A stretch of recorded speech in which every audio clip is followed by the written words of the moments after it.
ከ20 ሚሊዮን በላይ ዘንተኞች፣ ከ10 በላይ ሀገራት ተወካዮች፣ የአራት ሀገራት መሪዎች በሁለት ሀገርና በተለያየ ከተማ ለሚደረግ የአንድ ታላቅ ሰው የቀብር ስነ ስርዓት ላይ ለመገኘት ቀጠሮን ይዟል።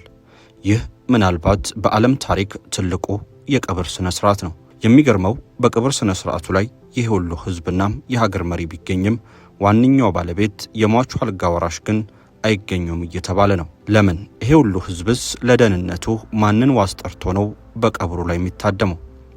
ውድ የፈታ ዴሊ ቤተሰቦች፣ በዛሬው መሰናዳችን የኢራኑን ጠቅላይ መሪ አያቶላ ኻሜኒን ለወራት የተጠበቀ የቀብር ስነ ስርዓት ፕሮግራም ዝርዝር መረጃ ይዘንላችሁ መጥተናል። እስከ ፍጻሜው አብራችሁን ቆዩ።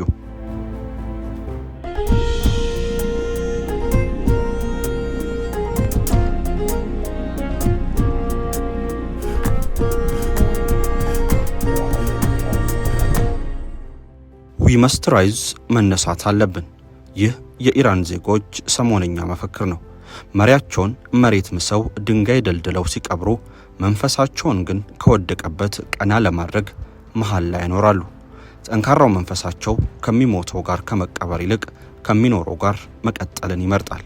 ኢራን ከነገ ጀምሮ የጥንካሬ ብቃቷን ለዓለም ሕዝብ ትገልጣለች። በኢራን እስላማዊ ሪፐብሊክ ለ36 ዓመታት ያክል በጠቅላይ መሪነት ያገለገሉትና በ86 ዓመታቸው በየካቲት 28 ቀን 2026 ዓ.ም በቴህራን በተፈጸመ የአየር ጥቃት ሕይወታቸው ያለፈው የአያቶላ አሊ ኻሜኒ የቀብር ስነ ስርዓት ከፈረንጆቹ ጁላይ 4 እስከ ጁላይ 9 ድረስ ለአንድ ሳምንት በሚቆይ ፕሮግራም ይፈጸማል። ስነ ስርዓቱ በተለያዩ የኢራንና የኢራቅ ከተሞች እንደሚከናወን የኢራን መንግስት ይፋዊ መገናኛ ብዙሃን እያሳወቁ ናቸው። ይህ የቀብር ስነ ስርዓት በመቶ ሚሊዮኖች የሚቆጠሩ የሺያ እምነት ተከታዮችንና በርካታ የዓለም መሪዎችን ይስባል ተብሎ የሚጠበቅ ሲሆን በኢራን ዘመናዊ ታሪክ ውስጥ ታላቅ የፖለቲካ መገለጫም ተደርጎ ተወስዷል። ከነገ ከጁላይ 4 ጀምሮ የዓለም አይኖች በሙሉ ወደ ኢራንና ኢራቅ ይመለከታሉ። በተሟዘዘው የመካከለኛው ምስራቅ ጦርነት ምክንያት ትኩረቱን ወደ ሌላ የጸብ ታሪክ ያዞረው የዓለም ሚዲያ ነገ የካሜራ ሌንሶቹን ወደ ቴህራን ይመልሳል። ምክንያቱም ታላቁ ሰው በዚያ ያርፋሉ። አያቶላ አሊ ኻሜኒ በየካቲት 2026 ዓ.ም ሕይወታቸው ቢያልፍም የቀብር ስነ ስርዓታቸው ከ4 ወራት በላይ ሊዘገይ የቻለው በወቅቱ በኢራን በአሜሪካና በእስራኤል መካከል በነበረው ከፍተኛ የጦርነት ሁኔታና የደህንነት ስጋት ምክንያት ነው።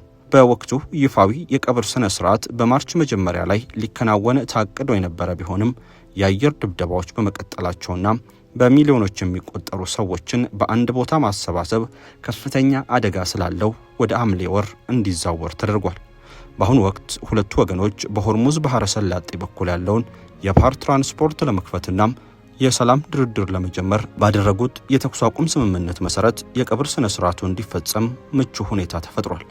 የኢራን ባለስልጣናት ይህንን አጋጣሚ በመጠቀም ሀገሪቱ ከአዲሱ መሪ ከሟቹ አልጋ ወራሽ ልጃቸው ሞጅተባ ኻሜኒ ጀርባ አንድነቷን ጠብቃ የቆመች ሀገር መሆኗን ለዓለም ለማሳየት ሁኔታውን እየተጠቀሙበት ይገኛሉ።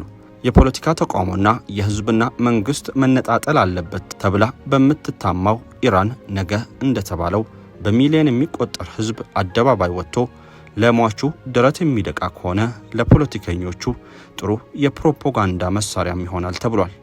የቀብር ስነ ስርዓቱ በተለያዩ ከተሞችና በሁለት ሀገራት ማለትም በኢራንና ኢራቅ የሚከናወን ሲሆን ዝርዝር መርሃ ግብሩን ከሚዲያዎች ላይ ለማየት እንደሞከርነው ከሆነ ጁላይ 4 የህዝብ ስንብት መርሃ ግብር በዋና ከተማዋ ቴህራን በሚገኘው ታላቁ የኢማም ኾሜኒ የጸሎት ስፍራ አሊያም ግራንድ ሞስላ ወይም ታላቁ ሞሳላ መስጊድ ከጠዋቱ 12 ሰዓት ጀምሮ እስከ ምሽት 2 ሰዓት ድረስ ይከናወናል።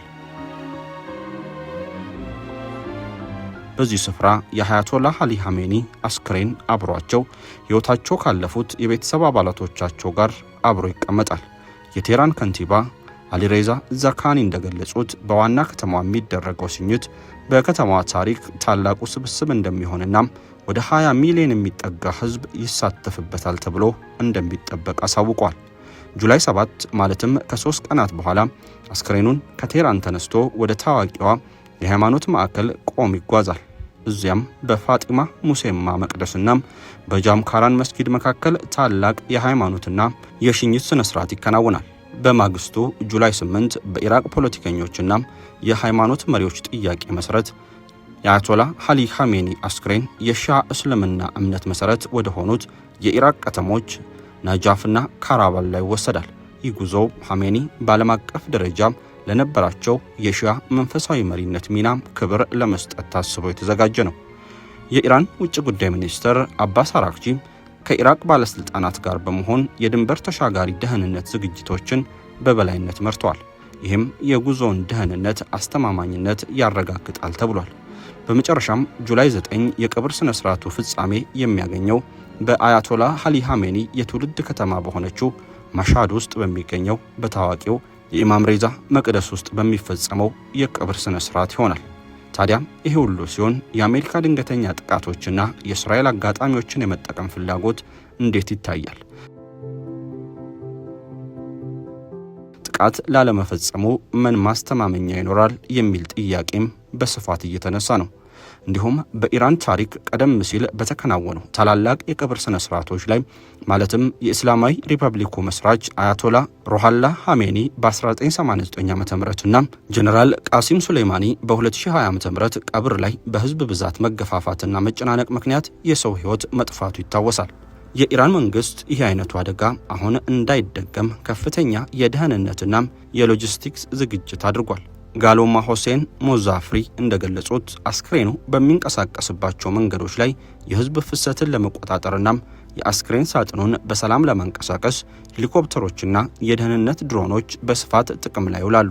በተጨማሪም በቴህራንና በሌሎች ከተሞች የሚገኙ ዋና ዋና ገበያዎች፣ ስፖርት ማዕከላትና መንገዶች ለቀብር ስነ ስርዓቱ ደህንነት ሲባል ለተወሰኑ ቀናት ዝግ እንዲሆኑ ታዟል። የኢራን ጊዜያዊ መንግስትና የመጀመሪያው ምክትል ፕሬዝዳንት መሐመድ ሬዛ አሬፌ ይህንን ስነ ስርዓት ያለንበት ክፍለ ዘመን ታላቁ ክስተት በማለት ገልጸውታል። ለዚህም ስነ ስርዓት ከሩሲያ፣ ቻይና፣ ፓኪስታን፣ አፍጋኒስታን፣ ሶሪያ፣ ሊባኖስና ከመካከለኛው ኤዥያ ሀገራት የተውጣጡ ከፍተኛ ልዑካን ቡድኖች ጥሪ ተደርጎላቸዋል። እንዲሁም ከህንድ ሀገር የገዢው ፓርቲና የኮንግረስ ፓርቲ መሪዎች፣ የሃይማኖት አባቶችና ታዋቂ ግለሰቦች ይፋዊ የጥሪ ደብዳቤ ደርሷቸዋል። የህንድ ኮንግረስ ፓርቲ መሪ ሳልማን ሼርቫዲ በልዩ በረራ ወደ ቴህራን በመጓዝ በስነ ስርዓቱ ላይ እንደሚሳተፉ አረጋግጧል።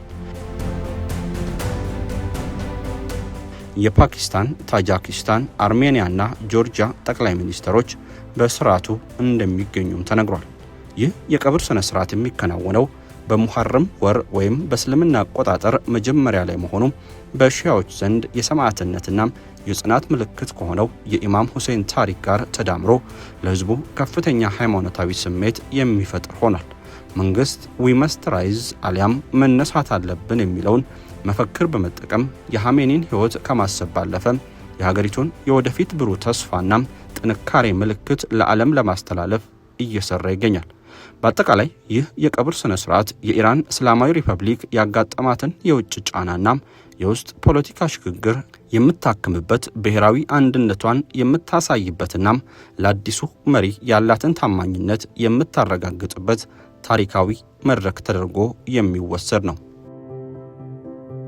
ትውስታ ለ36 ዓመት ከ6 ወር ሀገር ጠቅልሎ በመምራት በመካከለኛው ምስራቅ የሚደርስባቸው የለም። በሞቱበት ዕለት የረጅም ዘመን የስልጣን ቆይታ ባለቤት ናቸው። የተገኙትም ከግዙፉ የኻሜኒ ቤተሰብ ወይም ኻሜኒን ዳይናስቲ ነው። የቤተሰባቸው የዘር ሐረግ ከኢራን አዘርባጃን ነገድ የሚመዘዝ ሲሆን ቤተሰቡ ኢራንን በጠቅላይ ገዢነት በማስተዳደር ይታወቃል። ሰይድ አልኻሜኒ ከቤተሰቡ በዝናም በኃይልም ታላቅ የሆነው የቤተሰቡ አባል ነበሩ። አያቶላ አሊ ኻሜኒ እንደ አውሮፓውያን አቆጣጠር በ1979 ከተካሄደው የኢራን አብዮት በኋላ ሁለተኛው የሀገሪቱ የበላይ መሪ ሲሆኑ ከ1989 ጀምሮ በበላይ መሪነት ስፍራ ላይ ተገኝተዋል።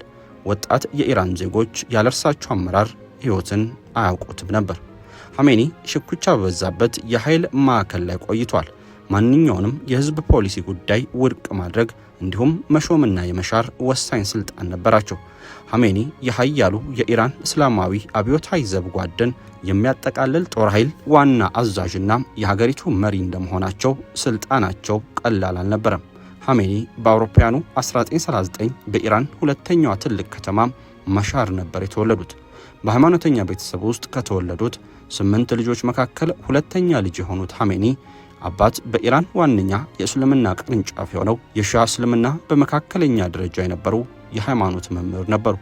የሕፃኑ ሐሜኒ አብዛኛው የትምህርት ጊዜ ቁርአንን በማጥናት የተሸፈነ ነበር። በ11 ዓመታቸውም የሃይማኖት መምህር ለመሆን በቅቷል። ነገር ግን በጊዜው እንደነበሩት ብዙዎቹ የሃይማኖት መሪዎች ሁሉ ስራው ከመንፈሳዊ ባልተናነሰ መልኩ ፖለቲካዊም ነበር። አንደበተ ርቱዕ የነበሩት ሐሜኒ በኢራን እስላማዊ አብዮት ከስልጣን የተወገዱት የኢራን ንጉሥ ሻህ ተቺዎችን ተቀላቀሉ። ለዓመታት በህቡ ወይም በእስር ቤት አሳልፈዋል። ከ6 ጊዜ በላይ በኢራን ንጉሳዊ የሚስጥር ፖሊስ ተይዘው ለስቅይትና አካባቢያቸውን ትተው እንዲሰደዱም ተደርጓል። በአውሮፓውያኑ 1979 የኢራን እስላማዊ አብዮት ከተካሄደ ከአንድ ዓመት በኋላም አያቶላ ሩሃላ ሐሜኒ የዋና ከተማይቱ ቴህራን የጁማ ሶላት መሪ አድርገው ሾሟቸው። በ1989 ደግሞ ሐሜኒ በ86 ዓመታቸው ከዚህ ዓለም በሞት የተለዩት አያቶላ ሐሜኒ ምክትል ሆነው በሃይማኖት መሪያቸው ከመመረጣቸው በፊት በ1981 ፕሬዝዳንት ሆነው ተመረጡ። አሊ ሐሜኒ ብዙም ከኢራን የማይወጡ ሲሆን በማዕከላዊ ቴህራን በሚገኝ ግቢ ውስጥ ከባለቤታቸው ጋር የተቆጠበ ሕይወትን ይመሩም ነበር። አትክልት መንከባከብና ስነ ግጥም እንደሚያስደስታቸው ይነገራል። በኢራን ለሃይማኖት ሰው ባልተለመደ መልኩ በለጋ ዕድሜያቸው ሲጋራ ያጨሱ ነበር። በ1980ዎቹ በተደረገባቸው የግድያ ሙከራ የቀኝ እጃቸውን መጠቀም አይችሉም። ሐሜኒ ከባለቤታቸው ማንሱሬ ሆጃስቲ 4 ወንዶችና 2 ሴት ልጆች በጥቅሉ 6 ልጆች ነበሯቸው። ዶናልድ ትራምፕ የሐሜኒን ሞት ሲያወጁ እንዲህ ነበር ያሉት። በታሪክ ውስጥ ካሉ እጅግ ክፉ ሰዎች አንዱ የሆነው ሐሜኒ ሞቷል። ይህን ለኢራን ሕዝብ፣ ለአሜሪካውያንና በሐሜኒ የደም ጥማት ባላቸው ወሮበሎች ለተገደሉናም ለተሰቃዩ የዓለም ሕዝቦች ሁሉ የተገኘ ፍትህ ነው። በቀብር ስነ ስርዓቱ ላይ የሟቹ አልጋ ወራሽ ሞጅተባ ሐሜኒ እንደማይገኙ የተነገረ ሲሆን ምክንያቱ ደግሞ እስራኤል ልትገድላቸው እያደባች ስለሆነ ነው። የኢራን ጦር ሰራዊት መሪ ግን አሜሪካና እስራኤል የቀብር ስነ ስርዓቱ እስኪጠናቀቅ ምንም አይነት ጥቃት እንዳይሰነዝሩ በዛቻ መልክ አስጠንቅቋል።